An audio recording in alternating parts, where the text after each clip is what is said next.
La Revolución Francesa. 1794. Prisión de Francis Conciergerie. Una fortaleza impenetrable a orillas del río Sena en París. Un lugar frío, húmedo e infestado de ratas, conocido como la antecámara de la muerte. En su interior, la voz de una joven nación está a punto de ser acallada. Con el pelo rapado y el cuello desnudo, Maximilien Robespierre está preparado para la cuchilla de la guillotina, para pagar el precio del desastre que dejó a su paso. La explosión de acontecimientos que constituyeron la Revolución Francesa. La Revolución Francesa es un momento extraordinario en el que la gente empieza a creer que puede rehacer casi toda la sociedad. No solo pueden cambiar la política, las instituciones, sino que a través de la acción política pueden cambiar también la propia naturaleza humana. La Revolución Francesa realmente constituye una encrucijada para el mundo moderno, porque todo empieza a tomar una dirección diferente. Nacida en plena era de la Ilustración, la Revolución fue testigo de cómo la tierra feudal le daba la espalda a la tradición aristócrata y trazaba un nuevo camino para el futuro. Hará temblar los cimientos de Europa y su impacto afectará al mundo entero. La Revolución Francesa es el acontecimiento más importante de la historia occidental. Hay avances como la Revolución Industrial, el capitalismo, pero en lo que se refiere a acontecimientos no se me ocurre ninguno más importante. Fue la revolución que más alteró las cosas, si consideramos que se deshizo de la Iglesia Católica, de la cristiandad, de la nobleza, del rey, de todo aquello que es tan fundamental antes del nacimiento del mundo moderno. La Revolución Francesa dará de comer a los pobres. Traerá la democracia a Francia y establecerá un nuevo orden en la sociedad.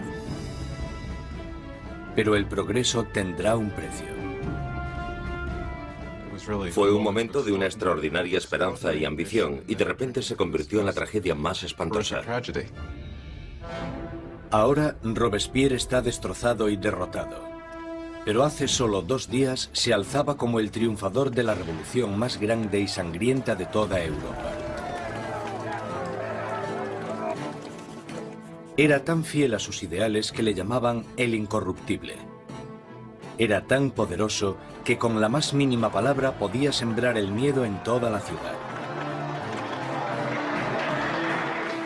Robespierre era un excelente orador. Las palabras eran sus armas. Ahora, silenciadas por un disparo en la mandíbula, espera a que le llegue la misma muerte, rápida y brutal, que él impuso a muchos otros. La Revolución Francesa está a punto de probar su propia medicina.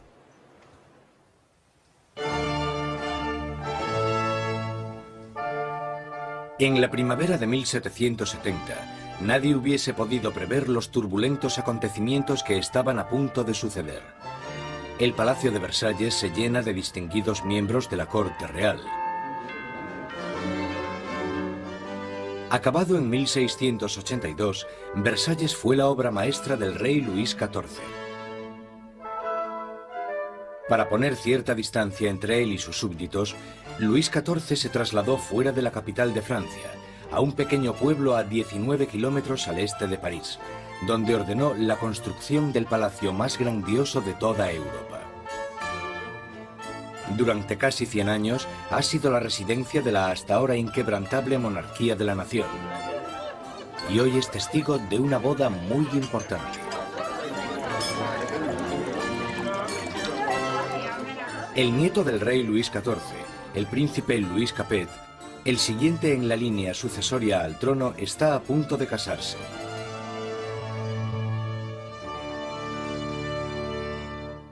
En su noche de bodas, con tan solo 15 años, Louis Capet es un chico tímido e indeciso, y posee pocas de las características propias de un futuro rey, y mucho menos de un marido. Luis era regordete, tímido, un quinceañero totalmente incompetente, con ningún tipo de distinción. La amante de Luis XVI, Madame du Barry, le describía como un chico gordo y maleducado. Básicamente, era poca cosa. A Luis XVI le resultaba muy difícil tomar decisiones. Siempre la última persona con la que hablase podía hacerle cambiar de opinión. Estas no son las cualidades que tendría que tener un líder. El matrimonio de Luis es una unión política entre la familia real austríaca, los Habsburgos y su propia familia, los Borbones. La boda simboliza el fin de una antigua rivalidad y el principio del establecimiento de nuevos lazos regionales. La futura esposa llega a Francia, una inocente y guapa chiquilla de 14 años. María Antonieta. María Antonieta es archiduquesa de Austria. Es la hija pequeña de la emperatriz María Teresa. Llega a Francia como parte de un acuerdo matrimonial con el que se produce una alteración de las alianzas debido a que por primera vez en la historia Francia y Austria se convierten en aliados más que en enemigos. María Antonieta llega a Francia como un símbolo político. Pero como a toda adolescente, no le interesan los asuntos políticos. María Antonieta llega a Versalles siendo muy joven. No sabía mucho del país en el que estaba, no conocía sus costumbres y a la corte. Era una niña fuerte, muy vivaz, pero seguía siendo una niña. Cuando María Antonieta llega a Versalles, es solo una adolescente de 14 años, rubia con los ojos azules. Es guapa. Le gusta que la gente la considere atractiva y llega con la intención de conquistar a su marido y a su nueva familia.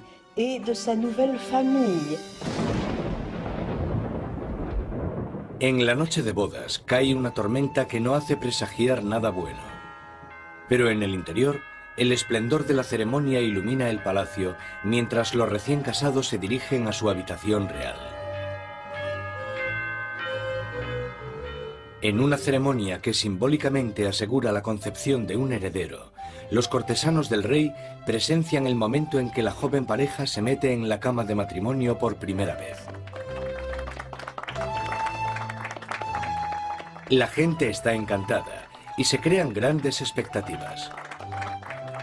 Pero una vez cerradas las cortinas, se ve claramente que no será tan fácil engendrar un heredero.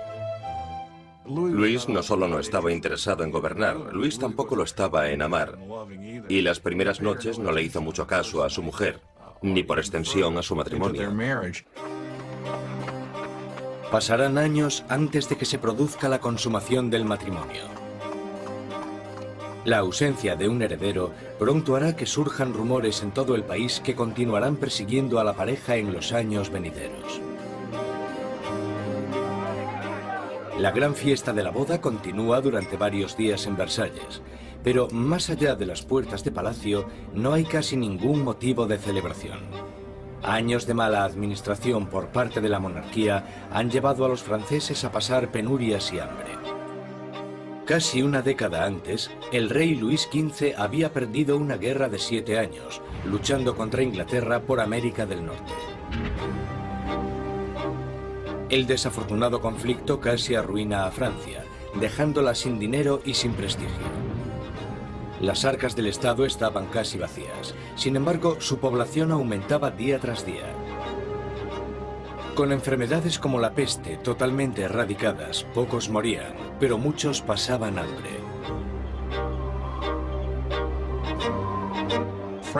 En el siglo XVIII, la población de Francia aumentó de 20 a 26 millones tras haber crecido solo 1 millón en los 2 siglos anteriores.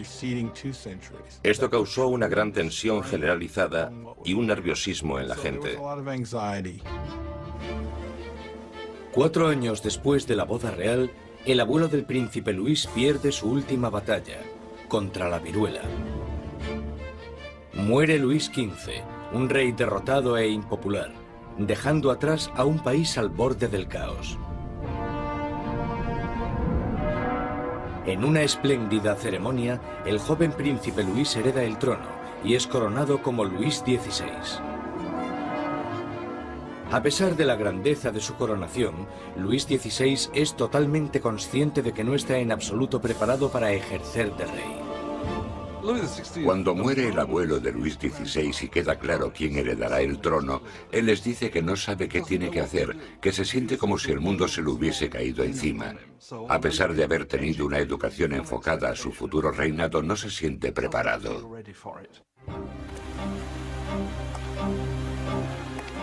Con un reino en crisis, Luis XVI es el peor hombre para estar al mando. El rey de 20 años reza: protege, Señor, a aquellos que reinan demasiado jóvenes.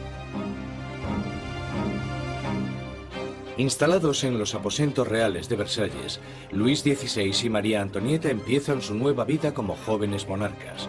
Aunque solo a 19 kilómetros en París, está surgiendo una nueva era. Una era que entra en colisión directa con la monarquía en sí. Es la peligrosa nueva era de las ideas, la era de la Ilustración.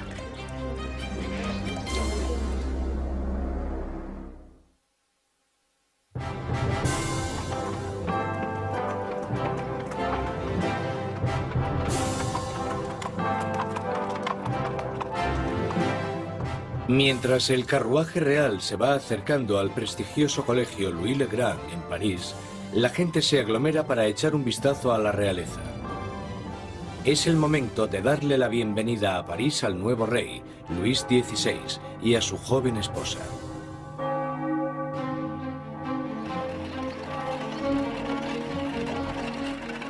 Y a la cabeza del comité de bienvenida está un prometedor estudiante de Derecho, el joven Maximilien Robespierre. Cuando Robespierre era niño, el rey visitó su colegio y Robespierre le leyó un discurso en latín. Así que, en realidad, habló con Luis XVI cuando él era solo un adolescente. Cuando Robespierre recita su monólogo en latín, el rey casi ni se fija en el niño. Pero años después, sus destinos les unirán otra vez en circunstancias muy diferentes, mucho más dramáticas. Fue uno de estos rituales habituales en los colegios, y por supuesto es totalmente irónico porque allí estaba el joven Robespierre leyendo este discurso en honor al hombre que más tarde matará.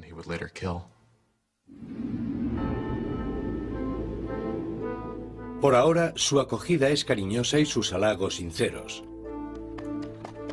La visita de los monarcas puede que ganase los corazones de la gente, pero sus mentes se están inclinando cada vez más hacia una dirección totalmente diferente. Desde la Edad Media, la sociedad europea se había dividido en tres clases distintas, establecidas en el nacimiento. Había una gran división entre la riqueza de la nobleza y el clero y la pobreza de los campesinos. Entonces, en pleno siglo XVIII, la razón y la ciencia empiezan a cuestionar esta tradición. Envuelto por una corriente de innovación y nueva literatura, París es ahora el centro filosófico del mundo. La ciudad es invadida por nuevas corrientes de conocimiento, se abren nuevas posibilidades. Es la era de la Ilustración. La Ilustración es un movimiento que lo que dice es que desconfíes de la autoridad, que desconfíes de todo lo que te hayan contado antes y que pienses por ti mismo, que lo compruebes tú mismo. En la Europa del antiguo régimen te decían lo que tenías que pensar. El clero y los gobernantes te daban la información. La idea de que una persona con algo de dinero pudiese acceder a través de la alfabetización al conocimiento humano de manera libre era revolucionaria. Surge una nueva élite por todo París. Los aristócratas se reúnen para hablar sobre los escritores de la Ilustración y la floreciente edad de la razón. Voltaire, Rousseau. Nuevas voces se alzan a favor de la libertad, del control del propio destino y, sobre todo, de la igualdad. La pasión por esta nueva literatura se desata sobre todo en las clases altas, pero mientras las ideas de la Ilustración van adentrándose en otros estratos de la sociedad, la lucha por la igualdad empezará a amenazar el estilo de vida aristocrático. Es una amenaza porque acabarán cuestionándose por qué los aristócratas son los que tienen privilegios. Se preguntan por qué el mundo está dividido de esta manera. ¿No podemos cambiarlo para que sea un mundo mejor? ¿El progreso no es posible? Esto hará que vaya perdiendo fuerza la idea de que la monarquía, la aristocracia y la jerarquía son algo natural. Para ver aplicadas las ideas de la Ilustración, solo había que echar un vistazo al otro lado del Atlántico, donde los americanos luchaban por independizarse del antiguo enemigo de Francia, Inglaterra. El joven rey Luis quiere vengarse de las derrotas de su abuelo en la guerra y ve su oportunidad en la guerra de la independencia americana. Luis confía a la causa un total de 2.000 millones de libras, lo suficiente para alimentar y dar cobijo a 7 millones de ciudadanos franceses durante un año. La inversión marcará el inicio de un colapso económico en Francia. América lleva a Francia a la bancarrota porque para luchar en esta guerra los franceses tienen que recaudar una enorme cantidad de dinero. Esto lleva a la monarquía francesa a endeudarse para poder luchar en la guerra de la independencia americana. Y es un elemento crucial en la situación financiera de la monarquía francesa. Mientras Luis XVI manda dinero y tropas al otro lado del Atlántico, María Antonieta se ocupa de generar sus propias deudas. La vida en Versalles es una interminable rutina de rituales arcaicos y formalismos. Hay ceremonias para cuando el rey y la reina se levantan, para cuando se visten, para cuando comen, para cuando se van a la cama.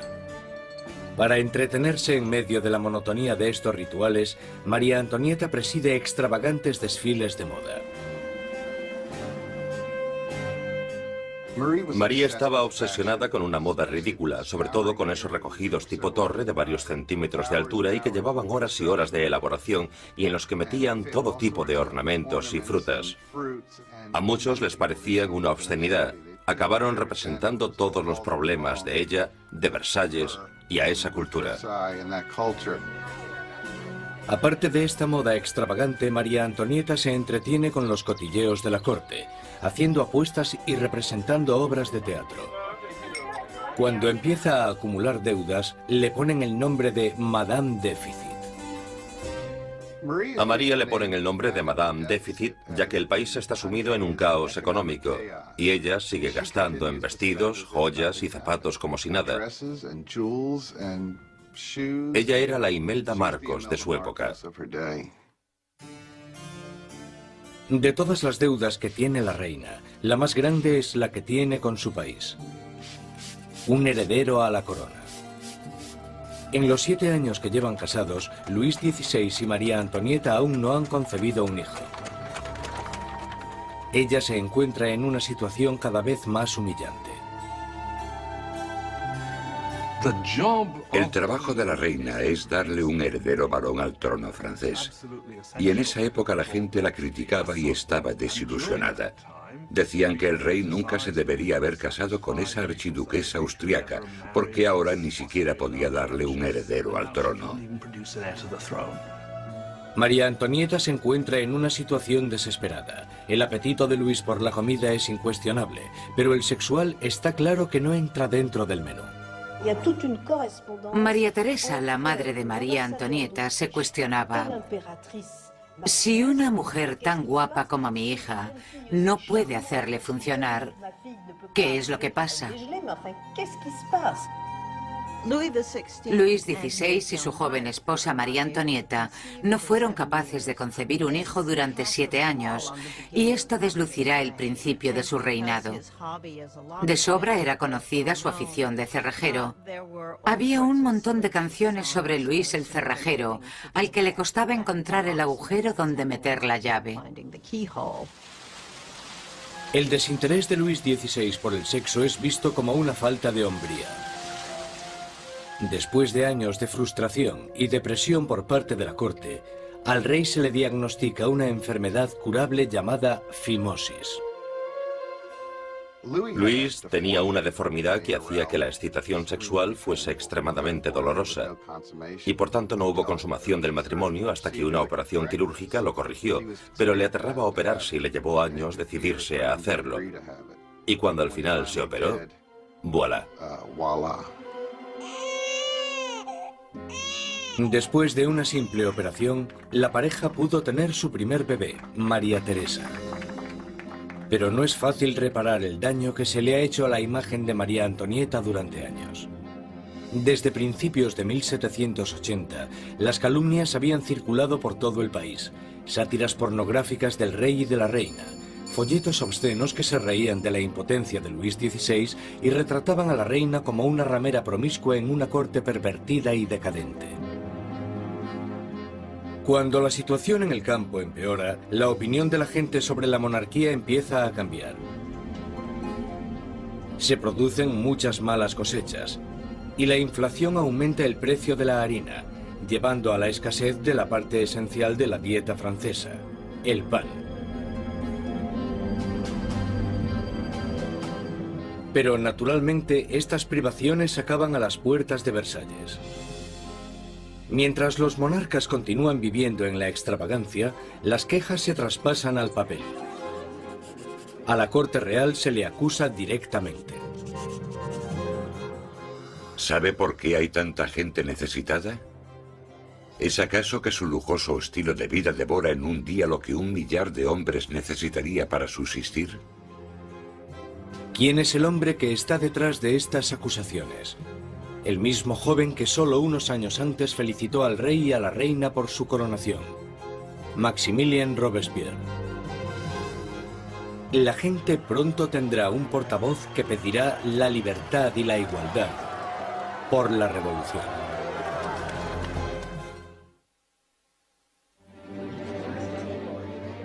A finales del 1700, Versalles es un oasis de extravagancia, rodeado de una tierra desesperada. Y con un rey inseguro al mando, Francia está trazándose su camino al desastre. Después de 19 años de matrimonio, Luis tenía 4 hijos. Aún así, como rey sigue siendo impotente. En un intento por demostrar su liderazgo, Luis se mete a hacer reformas financieras. Pero su equivocada manera de manejar las finanzas carga a los pobres con muchos impuestos, mientras la nobleza no paga casi nada. Con la economía por los suelos y la gente cada vez más inquieta, parece que incluso Dios está enfadado, golpeando a Francia con el invierno más frío de los últimos 90 años. Si alguna vez hubo intervención divina para empeorar la situación, seguro que fue en el verano de 1788 y la primavera de 1789. En el verano de 1788 había una creciente crisis política desarrollándose en un momento de seria escasez de comida. En 1788, para los franceses, la harina era la esencia de la vida. El pan, su medida de subsistencia. La mayoría de la gente en Francia comía casi 1 kilo de pan al día. El pan era esencial y su subida de precio la notó todo el mundo. Si el precio se doblaba, tenías problemas. Bajo la mala financiación de Luis XVI, el precio de la harina se disparó. Las escasas provisiones se estaban agotando y el precio de una rebanada de pan pronto igualó al sueldo de un mes. El hambre se convirtió en rabia. Surgen disturbios por toda Francia. Se atacan casas. Se roban panaderías. Y los panaderos, acusados de guardar pan, son linchados allí mismo.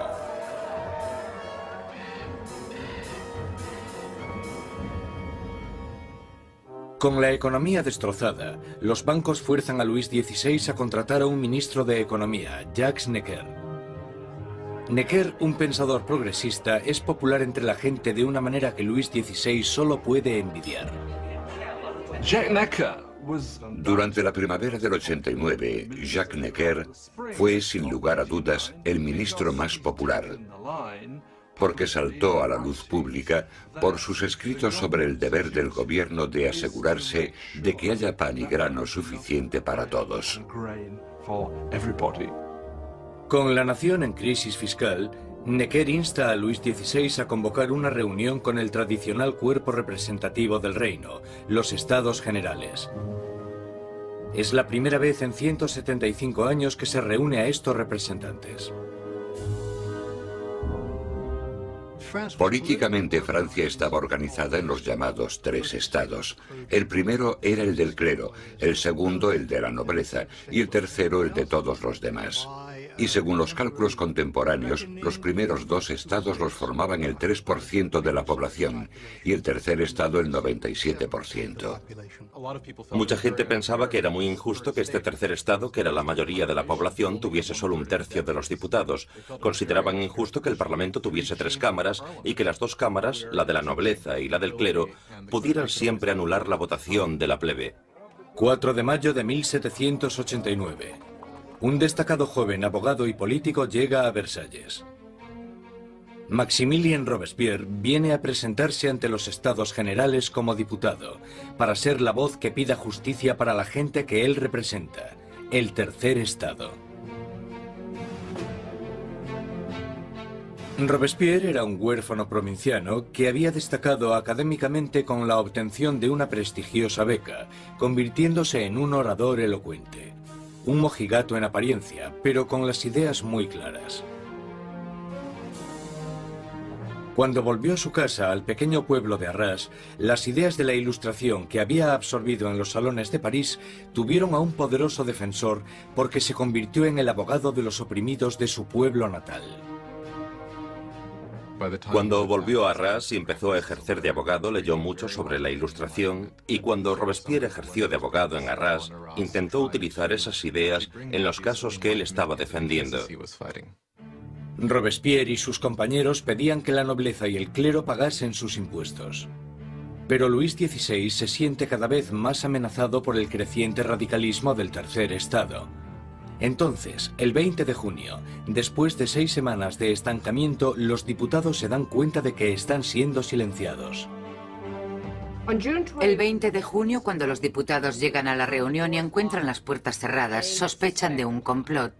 Van a la sala, que era lo que nosotros llamamos la sala de juego de pelota, pero que en realidad era un frontón, se reúnen y juran que no dejarán de reunirse hasta que tengan una nueva constitución. Los diputados deciden constituirse en una nueva Asamblea Nacional y ser los verdaderos representantes del pueblo de Francia. El juramento del juego de pelota es uno de estos grandes y simbólicos momentos de la historia de la Revolución Francesa. Tienes a todas estas personas reunidas en este gran espacio abierto que es la sala de juego, levantando sus brazos en una especie de saludo casi romano, y para esta Asamblea Nacional fue el momento en el que se dan cuenta de su poder y dignidad, y realmente vieron que podían derrocar al rey de Francia. La Asamblea Nacional nace de un revolucionario estado de rebeldía. Será una comunión de voces procedentes de todo el país, un cuerpo parlamentario representando la voluntad de la gente. Pero arrebatarle el poder al rey no será tan fácil como firmar una simple proclamación. Todas estas victorias iniciales que tuvieron lugar en Versalles son la mayoría victorias sobre el papel y ninguna se había llevado a cabo. Cuanto más nos vamos acercando a julio de 1789, más miedo tienen los diputados de Versalles de que el rey esté reuniendo al ejército para derrocarles. A principios de julio, 30.000 soldados toman posiciones en los alrededores de París. Para defenderse, la gente forma una nueva Guardia Nacional. Los revolucionarios asaltan las armerías de París y se van con más de 28.000 mosquetes. Lo único que les falta es la pólvora, y la gente sabe dónde encontrarla. En el centro de París se alza un enorme castillo de piedra, conocido como el símbolo del dominio feudal. La Bastilla. La prisión acoge los almacenes de pólvora de la ciudad y se conoce como la prisión de las torturas y las muertes inexplicables. La Bastilla había sido el gran símbolo del despotismo monárquico, el gran símbolo de los reyes de Francia yendo más allá de los límites de su propio poder. Para los franceses simboliza el horror. En medio de las revueltas se produce un sorprendente escándalo. Luis XVI despide a su ministro de Economía, el apreciado Jacques Necker, por portarse demasiado bien con el pueblo. Horas después de despedir a Necker, llega a París la noticia de que han despedido a su hombre preferido de la corte. No queda más opción que la sublevación. El 14 de julio, multitud de gente se reúne identificándose entre sí con un pequeño emblema. Rojo y azul son los colores de París, separados por el blanco, el color de la Casa de los Borbones. El tricolor ha nacido. De entre la multitud exaltada, una voz grita: ¡A la Bastilla! Con el ataque a la Bastilla, la gente de París está diciendo: no te podrás librar de una nueva Asamblea Nacional. La gente está tomando cartas en el asunto, está cogiendo las armas y diciendo: estamos del lado de la revolución. Cuando el director de la Bastilla, Bernard Delaunay, se entera de que una gran multitud se está aproximando a la prisión, intenta cerrarla. Monta una defensa desesperada, pero los revolucionarios asaltan la fortaleza y arremeten contra los guardas con cuchillos y lanzas. Finalmente, el director Delaunay se rinde, pero la multitud enfurecida le agarra arrastrándole por las calles, le abuchean, le dan patadas y le golpean hasta que grita: «¡Dejadme morir!». La multitud entusiasmada accede con mucho gusto a su petición. Le apuñalan, le disparan y nace una revolucionaria tradición. Su cabeza decapitada desfila por las calles clavada en una lanza. Los diputados de la Asamblea Nacional no condenan inmediatamente este acto de violencia. De hecho, lo aceptan. Y fue esta aceptación de la violencia política lo que, bajo el punto de vista de algunas personas, creó una forma de conducta que tendrá consecuencias catastróficas para el desarrollo de la revolución. Con el humo aún levantándose de la Bastilla, Luis XVI vuelve de su viaje de caza. Debajo de la fecha del 14 de julio de 1879 escribe: «Nada», refiriéndose a su desafortunada caza. Un asesor le interrumpe con las noticias de los disturbios y la caída de la Bastilla. Luis XVI le pregunta: ¿es una revuelta? «No, señor», responde. «Es una revolución».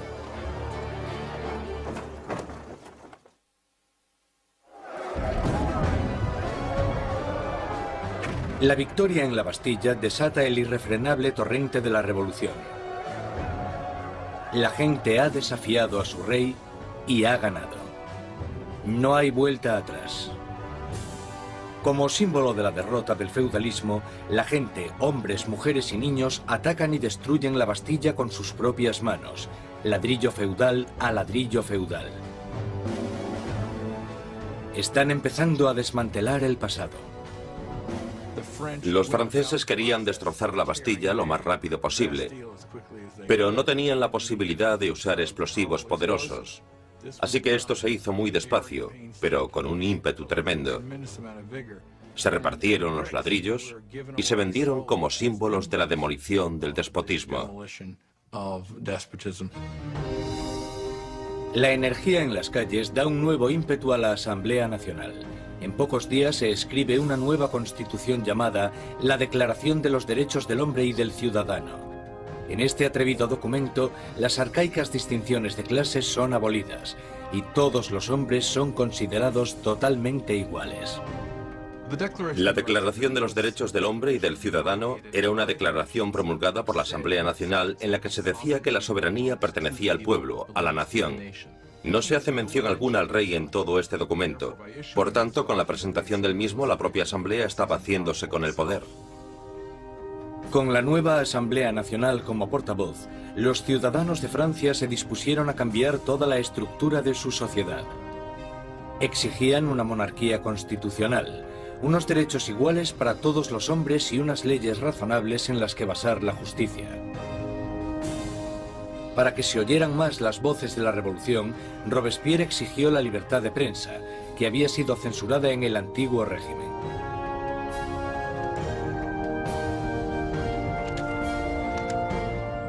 Como resultado, la prensa libre la encabeza l'ami du peuple, el amigo de la gente. Un periódico radical lleno de sermones sarcásticos y provocadores. Es la creación de un exmédico, Jean-Paul Marat. Después de un periodo de fracasos profesionales, Marat acabó viviendo en la pobreza y durante un tiempo encontró refugio en las alcantarillas de París. Allí fue donde contrajo una dolorosa enfermedad de la piel que le obliga a pasar largo tiempo dándose baños medicinales. Un Marat amargado y fracasado encuentra en la revolución la válvula de escape perfecta para su desgracia. Jean-Paul Marat era simplemente uno de esos profesionales insatisfechos y desgraciadamente la revolución da una oportunidad a los profesionales insatisfechos. Marat canalizó toda su rabia, todo su resentimiento a través de un periódico que tuvo un éxito increíble, l'ami du peuple. Marat era un hombre con una rabia fuera de lo normal. Solo hay que leer las páginas de su periódico l'ami du peuple para darse cuenta. En cada publicación se puede ver la paranoia que tiene. Ve conspiraciones en todas partes contra la revolución y para él la respuesta es muy simple. La sangre, las cabezas. Marat aborrece la extravagancia de la monarquía en medio de la pobreza que domina Francia. Y solo necesita el rumor más insignificante para arremeter contra el rey y la reina en su periódico. El 2 de octubre de 1789 explota de rabia.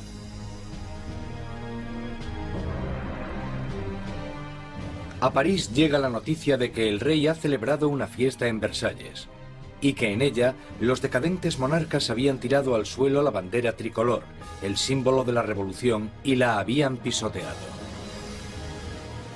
Marat está furioso. Escribe sobre esta difamación en su periódico, justo cuando surge una nueva amenaza. El rey ha ordenado otra vez a las tropas que tomen sus posiciones en los alrededores de París.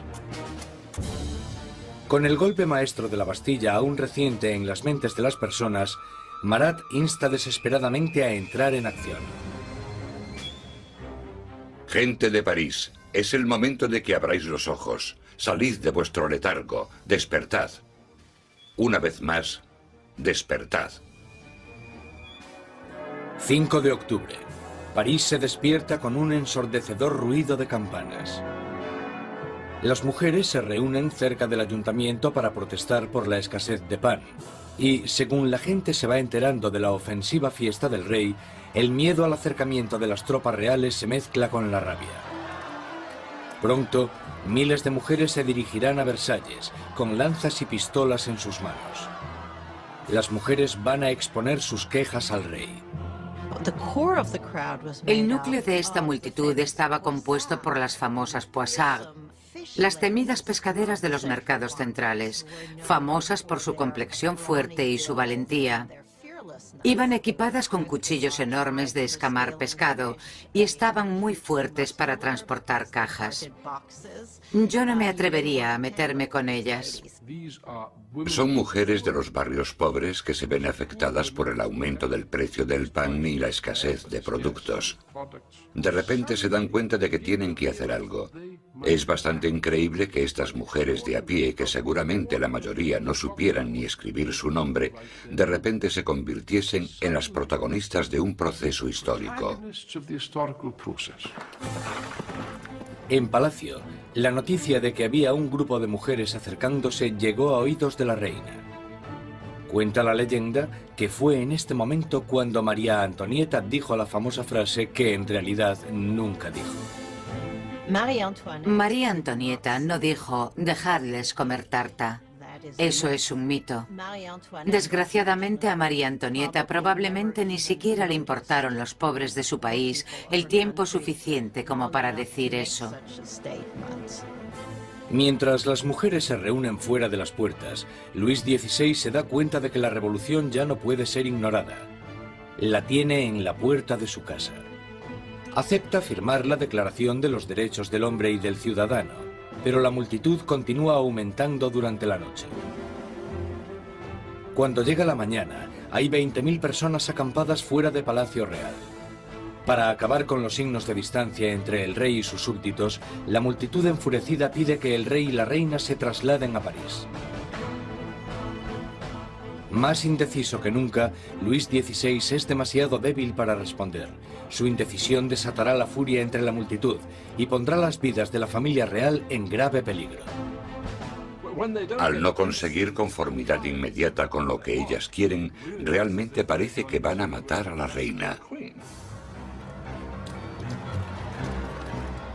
Un grupo de mujeres entran en el palacio, pidiendo a gritos la sangre de la reina.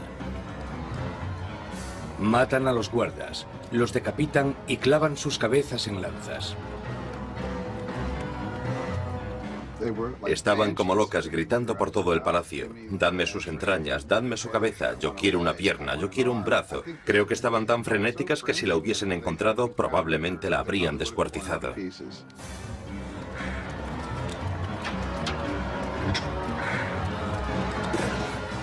Temiendo por su vida, María escapa a los aposentos de Luis XVI solo unos minutos antes de que las mujeres entren en la habitación y hagan trizas su cama.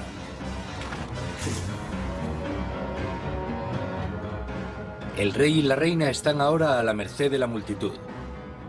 Y lo que la multitud quiere es un poco de atención por parte del rey. La única forma de que las mujeres se calmen es que la familia real acepte ir a París, porque creen que una vez que estén allí, entonces pueden obligarles a hacer lo que la gente de París quiera.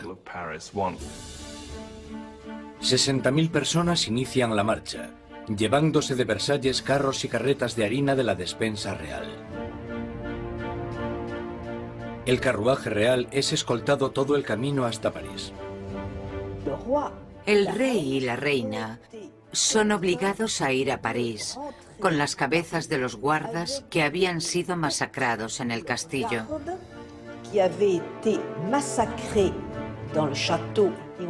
Les habían cortado las cabezas. Es realmente un acto de violencia extrema. Las cabezas se reconstruyen con maquillaje y desfilan delante del carruaje del rey y la reina. El rey y la reina hacen del Palacio de las Tullerías su nuevo hogar. Nunca volverán a ver Versalles. Una vez que la familia real se traslada a París, se convierten en prisioneros de París. Ellos lo saben y todos lo saben. Tienen grandes limitaciones de lo que pueden hacer. Son los prisioneros de la capital, de eso no hay duda. Abandonan Versalles y la asamblea se traslada a París. El poder está ahora en manos de la gente.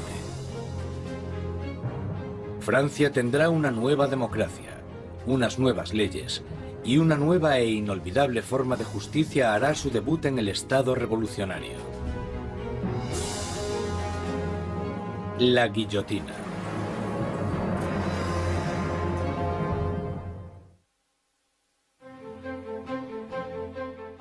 Mayo de 1791. Han pasado ya casi 2 años desde que la familia real y la Asamblea Nacional se trasladaron a París. Robespierre habla a menudo en la Asamblea y en el Club Jacobino, una sociedad que lleva el nombre de su sitio de reunión, un viejo monasterio jacobino. Ahora, las palabras son el núcleo de la revolución, y Robespierre sigue con su moral inquebrantable. Su verdadero norte es siempre la gente. Pronto le apodarán el incorruptible. Francia es ahora una monarquía constitucional. El rey está obligado a compartir su poder con los revolucionarios en la Asamblea. Pero parece que su ración de poder se va haciendo cada vez más pequeña, y es obligado a firmar ley tras ley, disminuyendo su propio poder y el del otro régimen feudal, la Iglesia Católica. Luis decide que ha llegado el momento de escaparse de los confines de la nueva república y montar una campaña para reclamar su reinado. En 1791, Luis XVI decide que necesita volver a obtener el control de su país.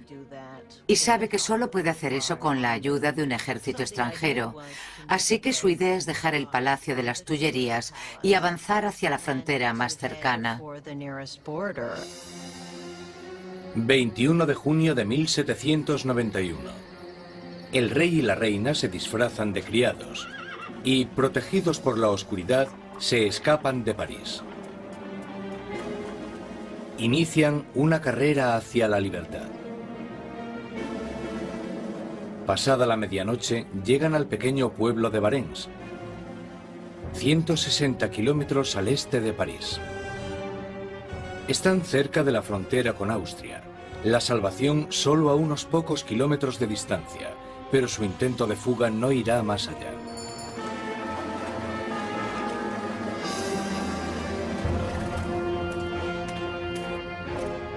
Los rumores del viaje de los monarcas les habían precedido.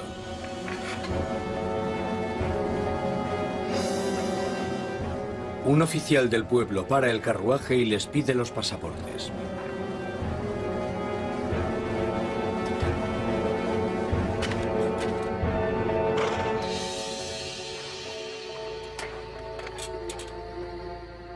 Las sospechas del oficial se confirman.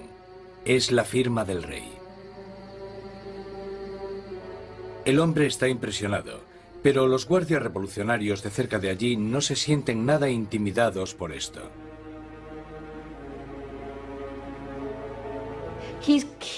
Él espera todo el tiempo que la gente le reconozca y que se produzca una rebelión a su favor, y para su horror y sorpresa, no se alegran de verle. Ven que está intentando escapar y lo que pasa es que le arrestan y se lo llevan de vuelta. La idea de que el monarca había intentado abandonar a su pueblo era psicológicamente catastrófica. El acontecimiento realmente rompió el lazo que unía a Luis XVI con sus súbditos. Ahora no solo tenían un rey superficial, sino que tenían un rey que obviamente también era un traidor. Con los enemigos oficiales de la familia real en el poder, este pasa de Luis XVI, ahora un rey prisionero, a los revolucionarios de la Asamblea. Al mando del gobierno revolucionario está Robespierre.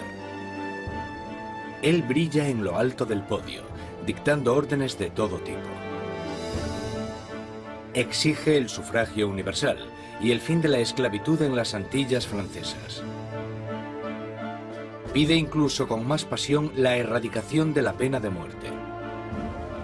En la nueva era de la Ilustración, Robespierre quiere deshacerse de todos los restos del pasado medieval. Europa ha heredado un macabro repertorio de métodos de ejecución de la Alta Edad Media. Muertes crueles y tortuosas, a base de arrastrar, descuartizar, colgar, ahorcar y quemar en la hoguera. Bajo el antiguo régimen había toda una colección de truculentos castigos. La decapitación estaba reservada para la nobleza, y algo que la revolución quería desde el principio era que todo el mundo tuviese una muerte igual. Querían simbólicamente que todos pudiesen tener el mismo castigo. A pesar de la oposición de Robespierre, una nueva máquina de matar toma protagonismo en París. El inventor y físico Joseph Ignace Guillotin diseña una nueva máquina de decapitación, convirtiendo la antigua decapitación en una experiencia humanitaria.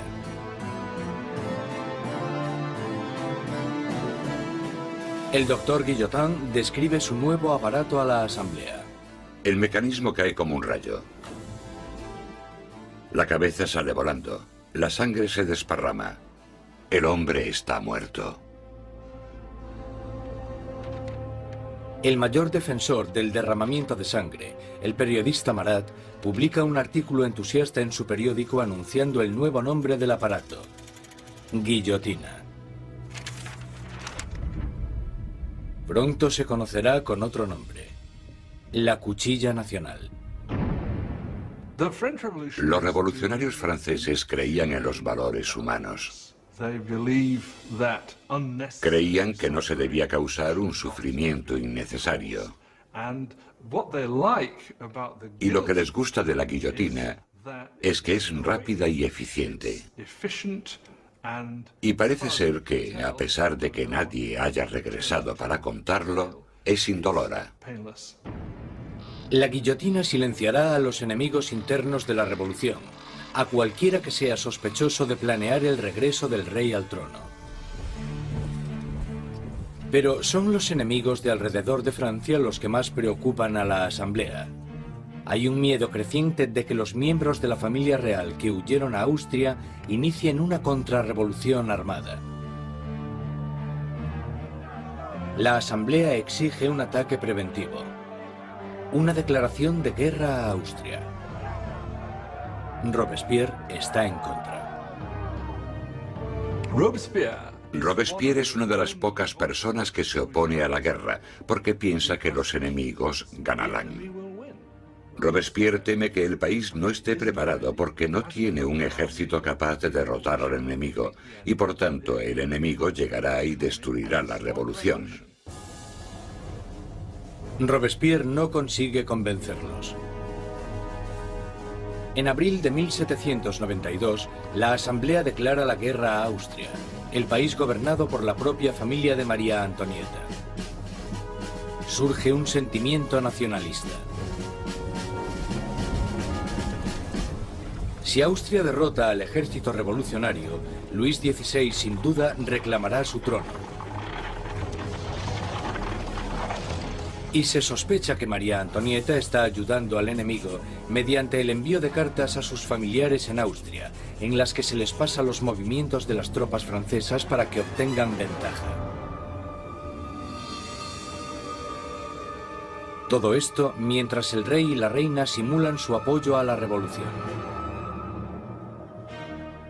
Luis XVI y María Antonieta están jugando a dos bandos. Muchas veces simulan estar a favor de la revolución, pero a la vez conspiran contra ella. Están intentando sobrevivir. Se podría entender como que son supervivientes, pero bajo el punto de vista revolucionario, son unos mentirosos.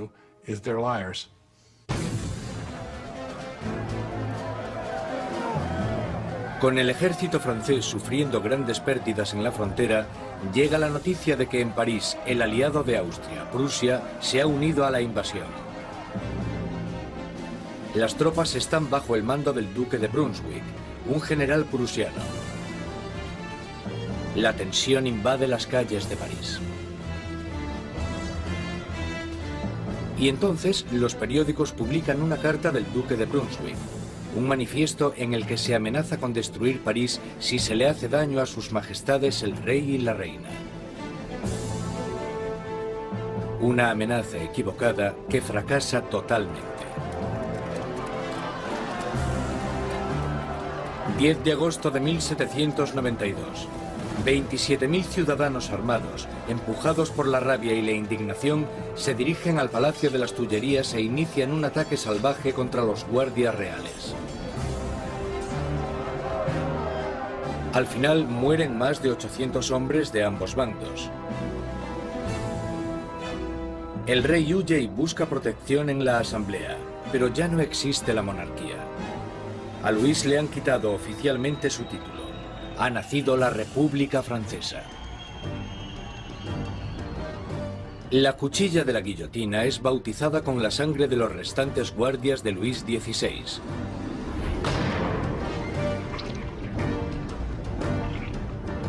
Y Robespierre, en su día un incondicional opositor de la pena de muerte, ha cambiado de opinión. El nacimiento de una nueva república solo puede iniciarse con la muerte de un rey. El nuevo y espeluznante aparato del doctor Guillotin se cierne sobre París como una advertencia. El castigo por desobedecer la ley y el orden. Recientemente bautizado con la sangre de los guardias del rey, pronto terminará también con la vida del rey. En agosto de 1792, con el rey destronado y la familia real metida en prisión, Robespierre y sus jacobinos están sumidos en una lucha por el control del gobierno nacional contra los girondinos, los moderados de la Asamblea. Pero en las calles de París hay un nuevo movimiento político.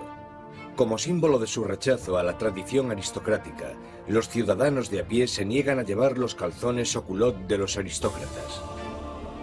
Se hacen llamar los sans-culottes, los sin calzones. Los sans-culottes se consideran los verdaderos representantes del pueblo francés, no eran de los más pobres. Solían ser artistas y tenderos bastante bien avenidos, gente de ese estilo, pero al menos trabajaban con sus propias manos. No ponerse los calzones, los culottes, para ellos simbolizaba sencillamente que no eran aristócratas, que eran gente normal.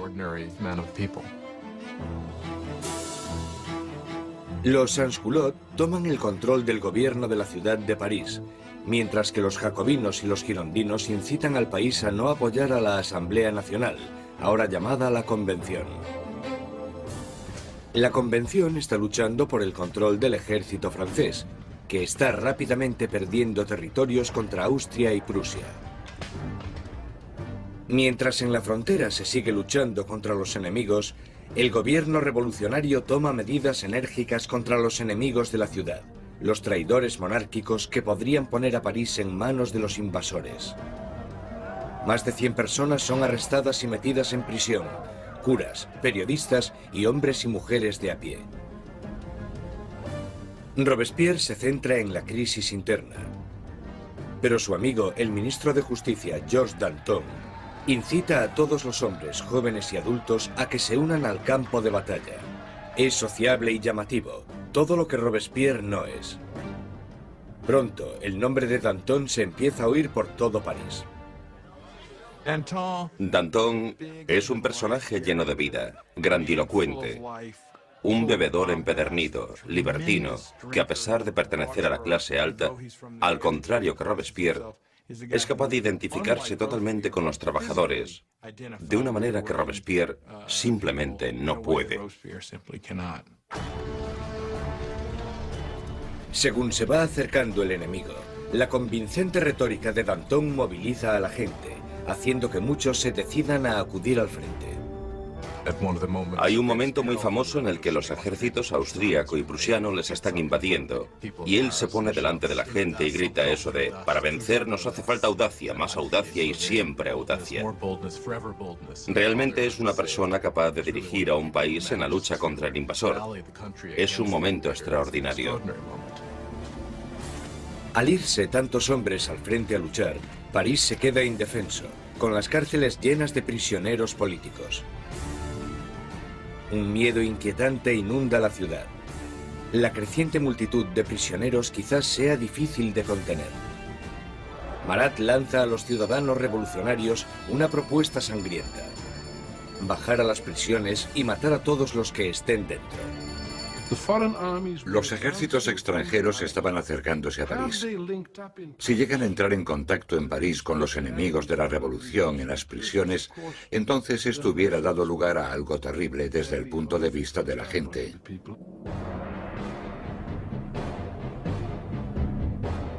En la primera semana de septiembre llegan malas noticias del frente. Prusia ha tomado Verdun, una ciudad en el camino de París. Ahora el enemigo está solo a unos kilómetros de distancia. El miedo que asolaba París explota. Los sans-culottes entran en las prisiones e inician un violento ataque contra los presos de la ciudad. No dejarán vivo a ningún traidor. Los sans-culottes entraron en las prisiones, sobre todo aquellas donde estaban encerrados los curas refractarios, donde estaban los nobles y donde estaban los presos políticos, y empezaron a llevar a cabo sus propios juicios improvisados, que eran muy cortos, y la mayoría de las veces acababan en muerte.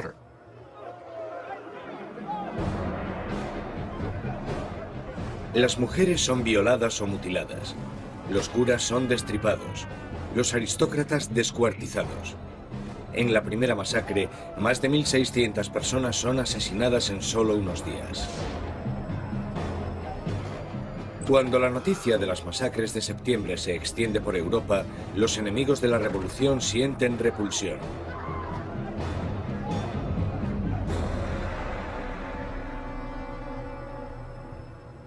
Al otro lado del Canal de la Mancha, el London Times publica su repugna. ¿Son estos los derechos de los hombres? ¿Es esta la libertad de la naturaleza humana? Los tiranos más salvajes que vagan a cuatro patas por los territorios inexplorados de África son incluso superiores a estos animales parisinos de dos patas. La revolución ha tomado un rumbo intolerable. Incluso Robespierre se da cuenta de que las cosas han ido demasiado lejos, que la gente no puede dirigir sola la revolución. Necesitan a alguien que les guíe. Una mano de hierro. Gracias al poder de sus palabras, el incorruptible salta a la palestra como el hombre que puede guiar a la revolución. Robespierre, que anteriormente había apoyado la monarquía constitucional, ahora cree que ya no hay sitio para un rey. Se toma una decisión trascendental. Francia llevará a juicio a su propio monarca.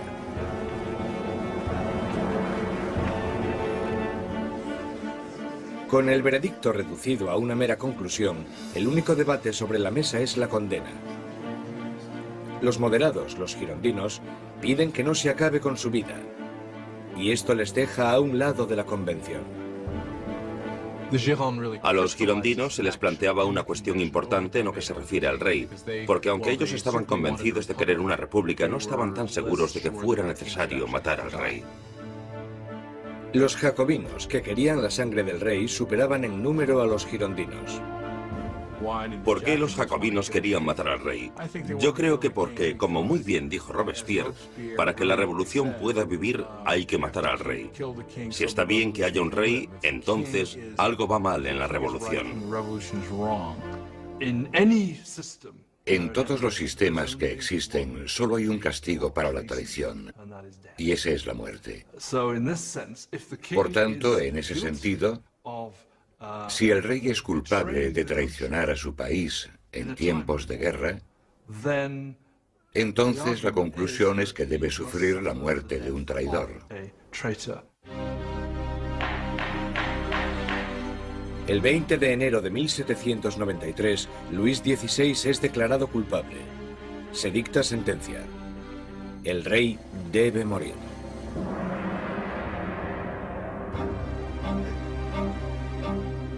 Esa noche se reúne durante un rato con su familia. Él está calmado y entre los llantos de sus familiares les promete que volverá a la mañana siguiente para despedirse definitivamente. Pero no lo hace. No puede soportar la angustia de su familia y debe guardar fuerzas para afrontar la guillotina.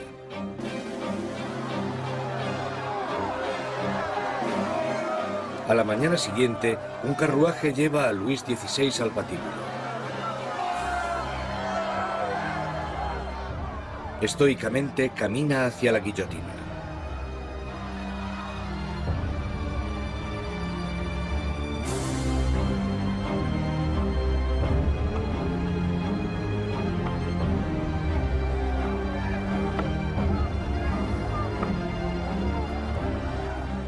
Intenta dar un discurso. Confío en que mi muerte sirva para hacer feliz a mi pueblo. Pero siento pena por Francia y temo que pueda sufrir la ira del Señor. Pero los guardias silencian sus palabras con el ruido de los tambores.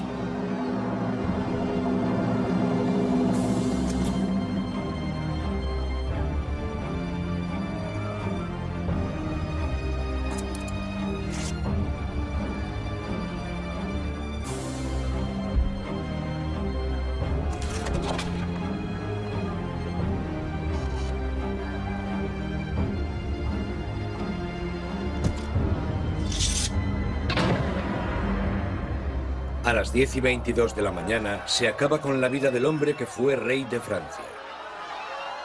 Desde la prisión del templo, María Antonieta oye los disparos de los cañones, anunciando la muerte de su marido. Se desploma del disgusto.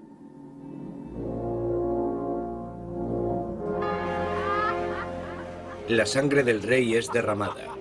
la revolución victoriosa. Pero los enemigos de la revolución pronto reclamarán su propia victoria. Su objetivo, el hombre que está pidiendo que rueden tantas cabezas. Jean-Paul Marat.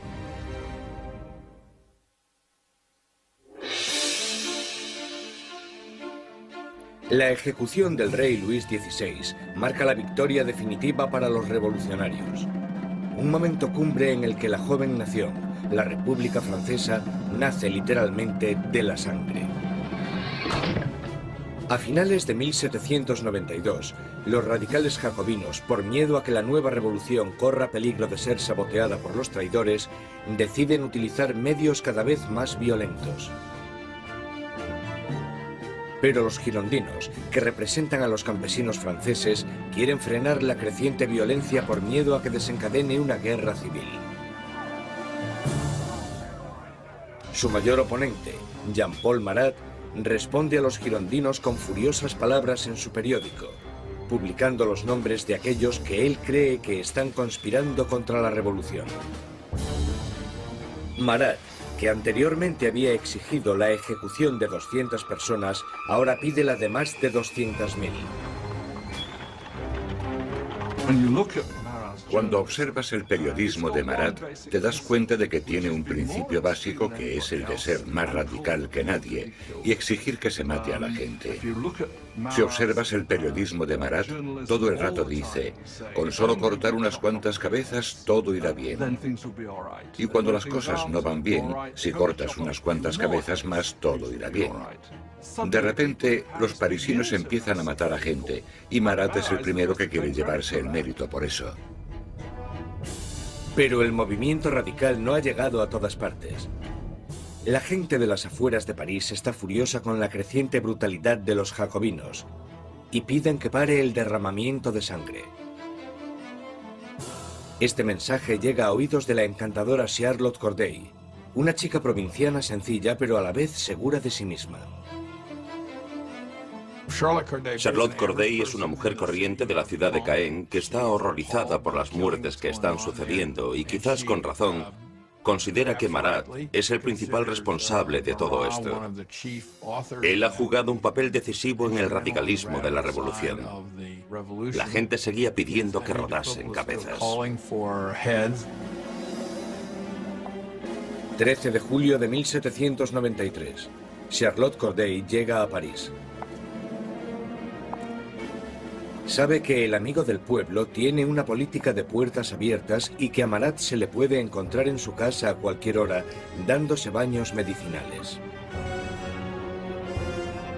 Corday le visita con la excusa de que tiene una lista de traidores, de aquellos que están colaborando con los enemigos extranjeros para acabar con la revolución. Marat le pide la lista, prometiendo a Corday que los traidores serán guillotinados al día siguiente. Y cuando se la da, coge una daga, un pequeño puñal, y se lo clava en el pecho.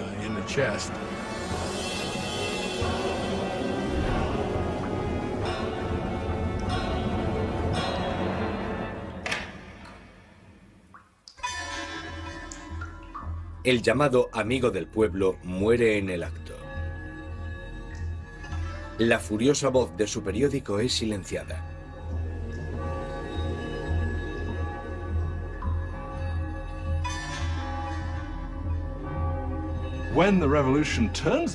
Cuando la revolución se convierte en un baño de sangre, es muy fácil echarle la culpa a él y por supuesto eso fue lo que hicieron los que le odiaban o le temían. Y esa es una de las razones por las que Charlotte Corday lo asesina en 1793, porque cree que él es el responsable de muchas de las sangrientas atrocidades que han ocurrido. Corday no intenta escapar. En el juicio, declara que no está arrepentida.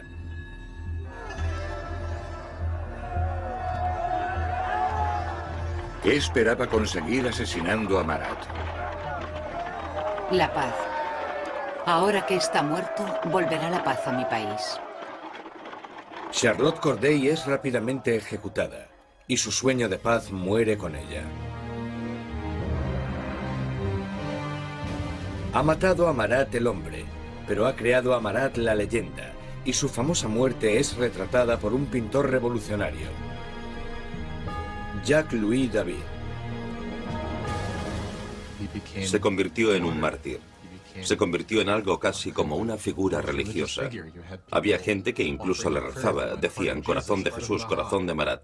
En su funeral llegaron a hacer cosas como coger el baño donde le habían matado y ponerlo en el altar casi como si fuera una especie de crucifijo. Si te fijas en el cuadro de David de la muerte de Marat, el cuerpo de Marat está colocado exactamente igual que el cuerpo de Jesús en las representaciones clásicas de la piedad, el descenso de la cruz. Así que, claramente, se está asociando a Marat con Cristo. Y Marat representa una nueva especie de Dios en la República Radical. Robespierre está celoso de la adoración por Marat, pero él, siempre tan pragmático, dirige su atención a los asuntos más urgentes. Porque aunque Marat haya muerto, sigue habiendo otros que quieren que se derrame sangre. Sangre real. La Conciergerie, la oscura antecámara de la muerte. 8 meses después de la ejecución de su marido y apenas unos días después de la ejecución de Charlotte Corday, encierran aquí a María Antonieta en una horrible celda totalmente sola. Una de las cosas más terribles que le suceden a María Antonieta es que después de la ejecución de Luis XVI, le quitan a sus hijos.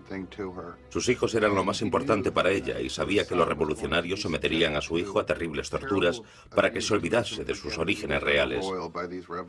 Y parece que ella estaba en lo cierto. En tan solo un par de años, su hijo murió por causa del terrible abandono y las torturas a las que era sometido. María Antonieta, la que fuera una joven presumida, tiene ahora solo 38 años, pero la revolución la ha envejecido mucho más. María Antonieta era una mujer muy guapa, elegante, hasta que llegó la revolución. A partir de 1788 empezó a adelgazar. El pelo se le llenó de canas, dejó de ser coqueta y de ponerse guapa. Adelgazó muchísimo. El día del juicio estaba irreconocible. El 15 de octubre se celebra el juicio de María Antonieta y es acusada de traición y de dilapidar los fondos nacionales. Las pocas pruebas que se presentan son basadas en espantosos y vengativos rumores. Una acusación se añade a la lista. Es acusada de incesto con su hijo. Ante esta acusación, María Antonieta se alza para defenderse. Apelo a la conciencia y a los sentimientos de todas las madres presentes para saber si hay alguna de vosotras que no se estremezca ante la idea de semejante horror. Y en ese momento hubo un cambio de tercio porque todas las mujeres se sintieron culpables y se dieron cuenta de que habían llegado demasiado lejos con esas acusaciones. María Antonieta tiene esperanzas de que, en un momento de compasión pública, la deporten a Austria, pero sus esperanzas se echan por tierra cuando se entrega la sentencia. Correrá el mismo destino que su marido. María Antonieta estaba en cierto sentido condenada desde el principio. Era el símbolo de la alianza austríaca que había demostrado ser desastrosa para Francia. Ella era, junto con su marido, el hazmerreír de la gente debido al aparente fracaso sexual de su matrimonio. Y ella era un símbolo de la cultura monárquica en una época en la que la propia cultura monárquica era vista como algo totalmente corrupto y perjudicial para el país. Así que por todas estas razones, era odiada como ninguna otra reina había sido odiada jamás. Era vilipendiada e injuriada. Desde su celda, María Antonieta escribe una última carta despidiéndose de sus hijos y de su familia, prometiendo ser valiente. Le cortan su pelo blanco y largo para prepararle para la guillotina.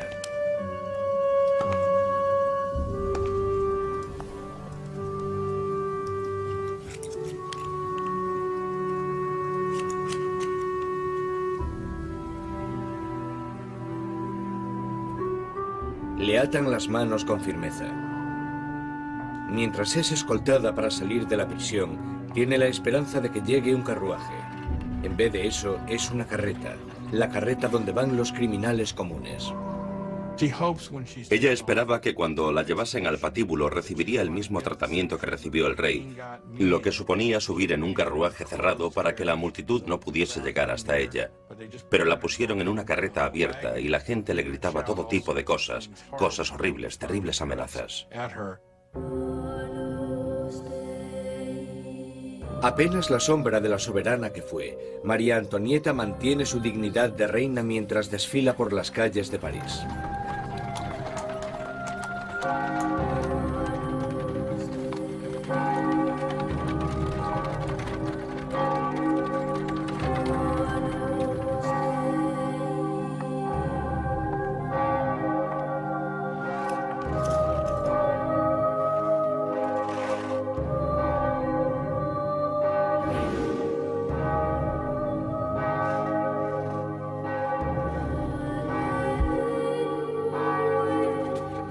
Su nombre y las acusaciones contra ella se leen en voz alta.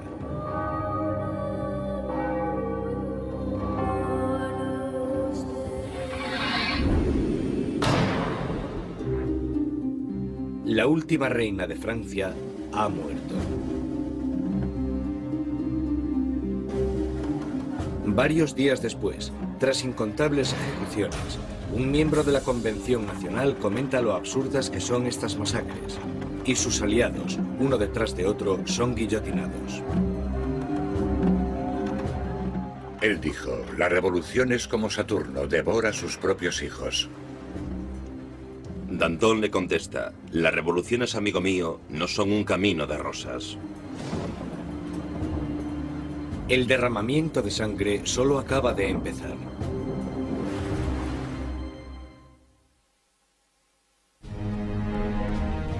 Septiembre de 1793. 4 años de revolución y Francia está siendo totalmente destrozada. En las provincias se producen violentas insurrecciones. Y en la guerra contra Europa están perdiendo a muchos hombres. Tras sufrir una terrible derrota, los británicos toman la ciudad costera de Toulon. Europa está minando cada vez más las fronteras francesas. Francia es el país más grande y más poblado de Europa Occidental y tiene un gran poder militar. Y claro, cuando empezó la revolución, un montón de sus tradicionales enemigos y también un montón de sus tradicionales aliados pensaron, sí, esta es nuestra oportunidad, no para hacerse con algún territorio de Francia, sino para enriquecerse a su costa y debilitarla, para siempre. Francia está aislada de toda Europa. Gran Bretaña la está bloqueando y Austria y Prusia están atacándola e invadiéndola. La gente de París tiene miedo de que la victoria de la contrarrevolución dé lugar a un baño de sangre. Danton y Robespierre, los mejores oradores de la Convención, se dan cuenta de que para poder salvar la revolución tienen que atacar. Convencen a sus compañeros para establecer una nueva y amenazadora ley marcial. Es hora de que todos los franceses disfruten de una igualdad sagrada. Es el momento de imponer esta igualdad mediante leyes que hagan justicia contra los traidores y conspiradores. Haced que el terror esté a la orden del día. Esto inicia un nuevo capítulo en la revolución. Un periodo de represión violenta llamado el terror. En un increíble cambio de tercio, los revolucionarios suspenden la nueva constitución y todos los derechos que garantizaba. Se colocan policías de paisano por todo el país. Cualquier persona sospechosa de realizar actividades contrarrevolucionarias es perseguida, sometida a un juicio rápido y mandada a la guillotina. El reino del terror fue concebido como un gobierno de emergencia. Lo que ellos entendían como terror se basaba en sembrar el terror en los corazones de los enemigos de la República. Por lo tanto, digamos que o estaban muertos de miedo o eran arrestados y liquidados.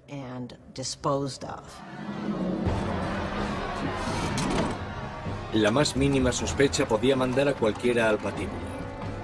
Políticos que hablasen bien de la difunta monarquía, cualquiera que utilizase el antiguo monsieur o madame en vez del nuevo vocablo, ciudadanos. El miedo llena el aire. Los vecinos denuncian a sus vecinos. El incesante movimiento de las carretas de la muerte resuena en todas las calles de París.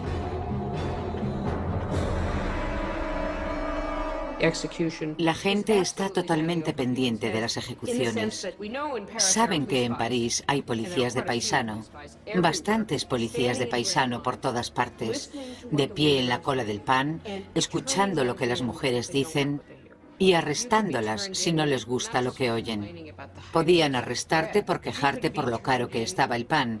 Podían arrestarte incluso por no estar demasiado contenta con el curso que tomaban las cosas y con el éxito de la revolución, así que en realidad casi todo lo que comentaras podía traerte problemas.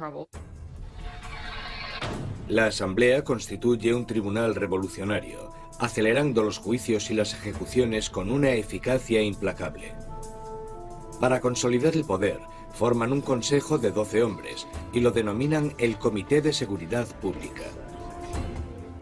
A la larga, el poder tuvo que ser delegado en un grupo más pequeño, que se convirtió en el Comité de la Seguridad Pública.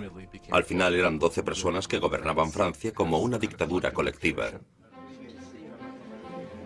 Por sus discursos magistrales y su visión revolucionaria, Robespierre enseguida se convierte en el portavoz del comité.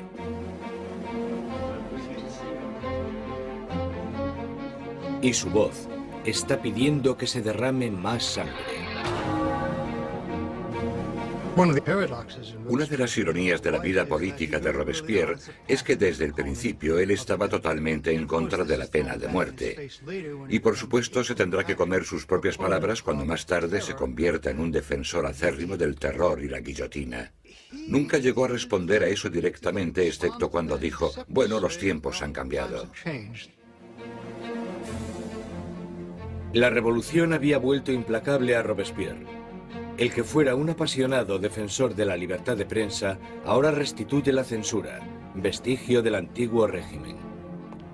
La Iglesia ya está siendo atacada y él se queda de brazos cruzados mientras uno de los revolucionarios más radicales, Jacques-René Hebert, hace una nueva propuesta: la descristianización.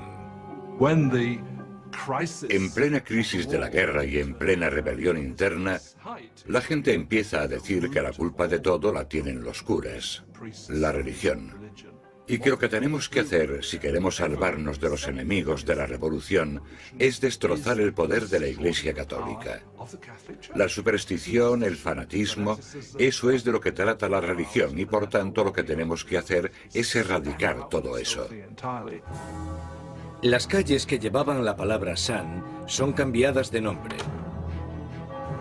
Los iconos religiosos son destrozados y reemplazados por tributos al nuevo santo, Marat.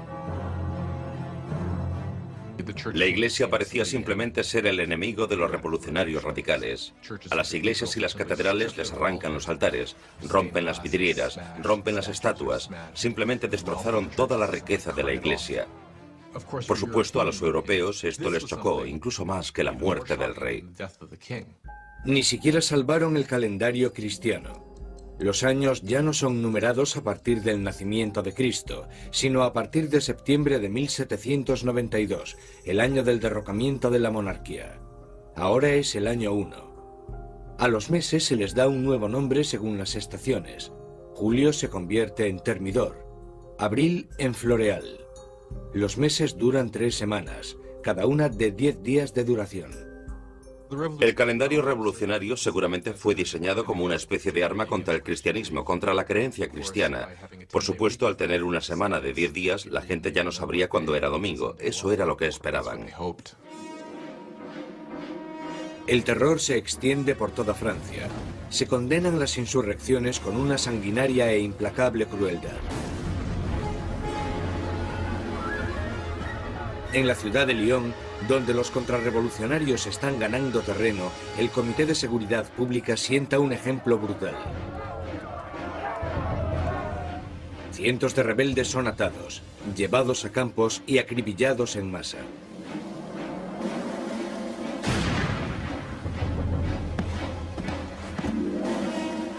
Una región llamada la Vendée, al oeste de Francia, también se ha convertido en bastión de la contrarrevolución. Barcas llenas de rebeldes y curas atados entre sí son hundidas sin piedad.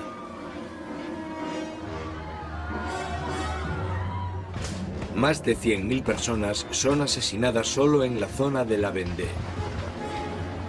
En París, la hoja de la cuchilla cae a un ritmo aún más frenético.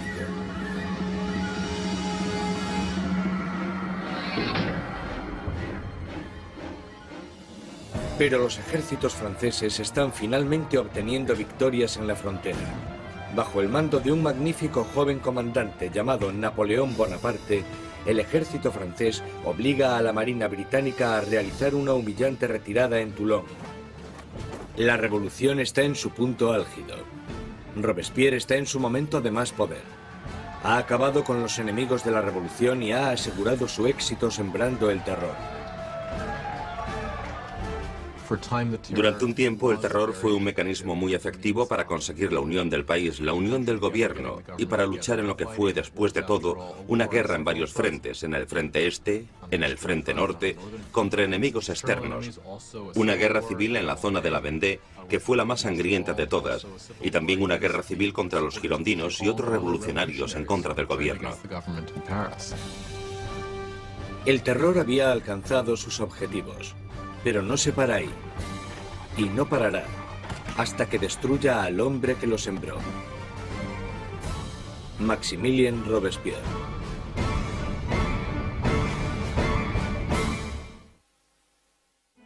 Con la sangre del terror, Maximilien Robespierre ha rescatado a la revolución. Un enérgico ejército está defendiéndose contra los ataques en la frontera, pero las dificultades internas aún no se han sofocado. En la cima del éxito, Robespierre sueña con un reto aún más grande: sembrar más terror para crear un nuevo tipo de sociedad.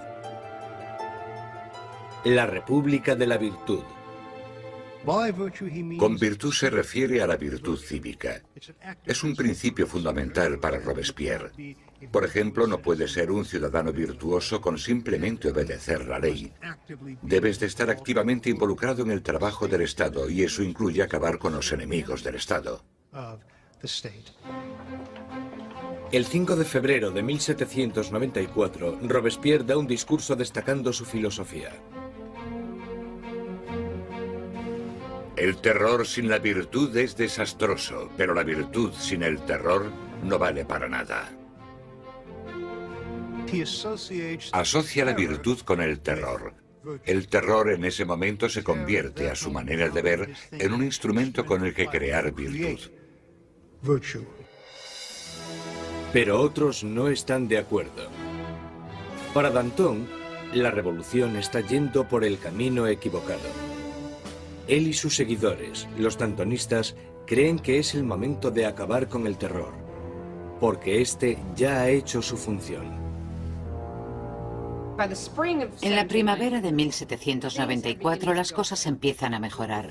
Ya no hay tantos problemas con la comida, la campaña de guerra está yendo mejor, y Danton está diciendo básicamente que necesitan establecer una nueva base de gobierno, moverse hacia la normalización. Robespierre piensa que es demasiado pronto. Danton empieza organizando un grupo para debatir cómo acabar con el terror. Robespierre lo interpreta como una amenaza directa al gobierno.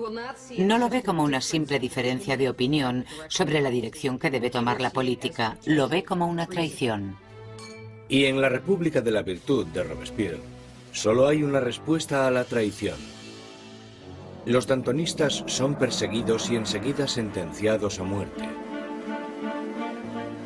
Robespierre ha mandado a cientos al patíbulo, pero estas ejecuciones le ponen nervioso. No acudirá a la decapitación de sus antiguos amigos y aliados. Mientras sube las escaleras de la guillotina, Danton grita: De lo único que me arrepiento es de irme antes que esa rata de Robespierre.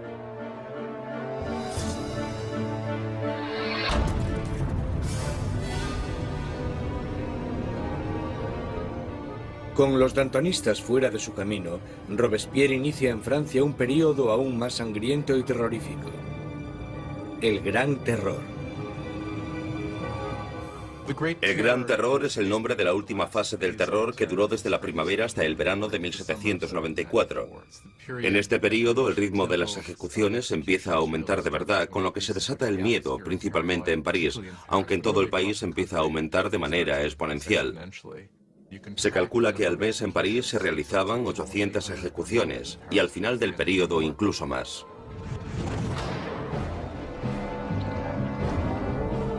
El verdugo de París está más ocupado que nunca. Pero el 6 de junio de 1794, las carretas de la muerte dejan de sonar. La guillotina permanece silenciosa. Robespierre ha declarado un nuevo día de fiesta religiosa, el Festival del Ser Supremo.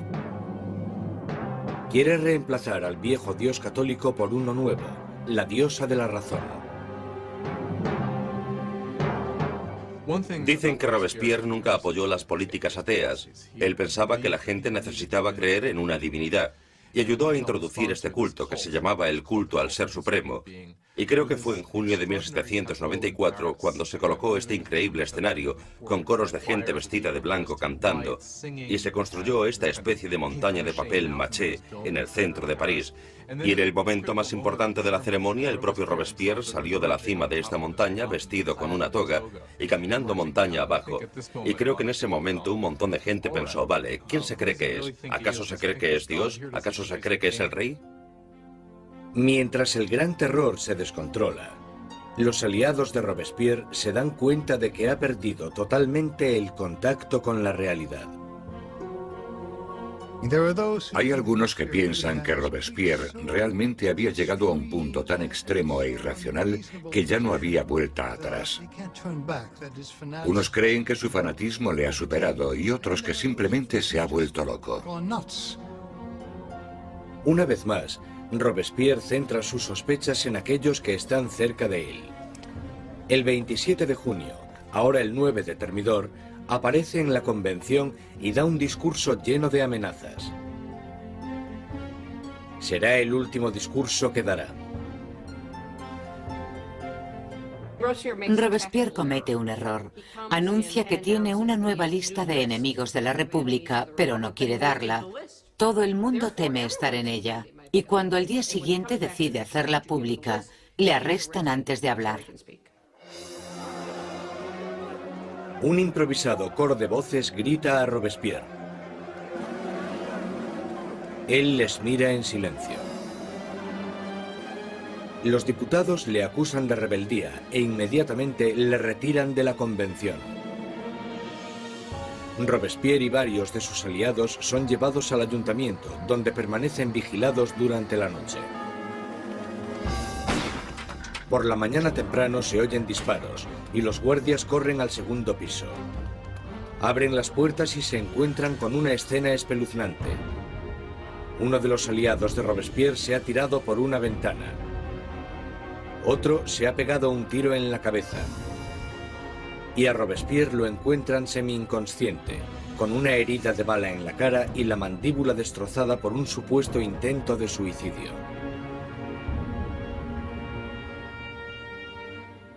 Robespierre pasa sus últimas horas de vida en la mesa del Comité de Seguridad Pública, en la misma sala desde donde había conducido el terror hasta su espantoso y sangriento final. Mientras es ridiculizado e insultado por sus antiguos aliados, Robespierre es incapaz de responder. El gran maestro de la oratoria ha sido acallado.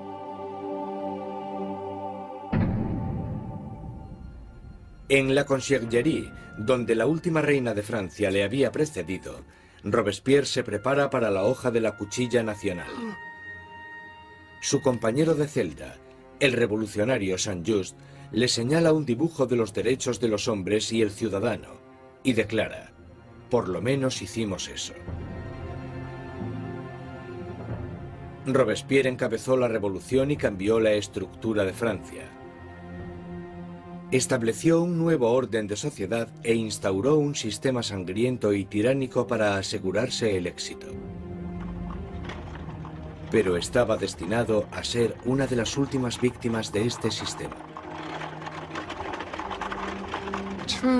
Resulta que la gente quiere realmente acabar con el terror, pero nadie sabe cómo hacerlo. Lo único que puede acabar con el terror, y parece que en eso todos están de acuerdo, es la caída de Robespierre.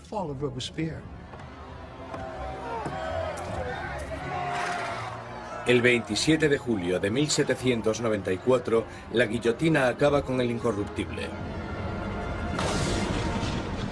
Y la última sangre del terror es derramada. El terror muere con Robespierre, pero la revolución no. Los derechos del hombre, la democracia, la nueva república. Los logros de la revolución sobrevivirán más que cualquiera de los propios revolucionarios. Francia entrará en un periodo de incertidumbre, paralizada por el miedo a otro terror, o incluso algo peor: la vuelta a la pasada monarquía opresiva. Pasarán 5 años de estancamiento, hasta que, una vez más, el poder se consolide en manos de un único hombre, Napoleón Bonaparte. Los historiadores no se ponen de acuerdo sobre cuándo terminó la revolución. Algunos creen que terminó con la subida al poder de Napoleón. Otros mantienen que la revolución continuó hasta el siglo XIX e incluso más allá. La Revolución Francesa es un momento en el que la gente toma por primera vez las riendas de su propio destino. La idea de que los súbditos de la monarquía más antigua, más prestigiosa y más poderosa de Europa pudiesen reescribir su historia fue algo que tuvo una resonancia increíble. La revolución destruyó la antigua Europa feudal y cambió para siempre el curso de la civilización occidental. Con la Revolución Francesa surgen muchas preguntas. ¿Cuánta violencia está justificada para conseguir una sociedad mejor? ¿Tiene la gente derecho a acabar con lo que consideran un sistema injusto para reemplazarlo por lo que están convencidos en sus corazones de que es un sistema más justo? ¿Cuánta violencia está justificada para poder llevarlo a cabo? Aún hoy en día nos preguntamos todo esto. Cuando Robespierre y sus aliados estaban ocupados conduciendo a su país hacia el futuro, muchos de ellos se debieron haber preguntado cuál sería el resultado final. Más de 200 años después del nacimiento de la República Francesa, el fantasma de Robespierre está aún presente en las revoluciones.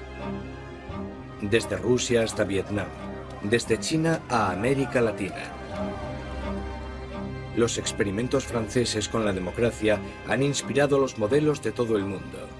Sea donde sea que haya una tiranía, el grito pidiendo justicia perdurará para siempre. Libertad, igualdad, fraternidad. Por la revolución.